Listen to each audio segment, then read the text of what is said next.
గుంటూరులో ఉన్న government general హాస్పిటల్లో మన యూనియన్ మంత్రి గారి ఆధ్వర్యంలో అందరు ఎమ్మెల్యేస్ కూడా పార్టిసిపేట్ చేసి ఇక్కడ ఉన్న సిబ్బంది డాక్టర్స్ కానీ వివిధ ఫ్యాకల్టీ హెచ్ఓడీస్ అందరూ కూడా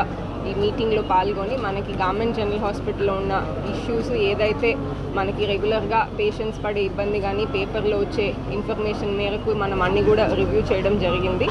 మనకి హాస్పిటల్ సంబంధించి ఉన్న hospital development society HDS committee అనేది ఇప్పుడు మళ్ళీ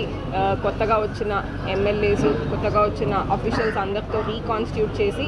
ఈ కమిటీ ద్వారా మనము ఇప్పుడు లోకల్గా మెయింటెనెన్స్ సంబంధించిన ఇష్యూస్ అన్నీ కూడా కమిటీ ద్వారా టేకప్ చేసి స్ట్రీమ్లైన్ చేసి హాస్పిటల్లో సర్వీసెస్కి ఎటువంటి ఇంటరప్షన్స్ లేకుండా చూడడానికి ఈ కమిటీ అనేది ఖచ్చితంగా మనము ఫామ్ చేసి దాంట్లో ద్వారా పనిచేయడం జరుగుతుంది. అదే రకంగా మనకి హాస్పిటల్కి కావాల్సిన ఎక్విప్మెంట్స్ కానీ పర్మనెంట్గా ఎస్టాబ్లిష్ చేయాల్సిన యూనిట్స్ ఏదైనా ఎక్స్పాన్షన్ ప్రపోజల్స్ ఇలాంటివన్నీ కూడా మనము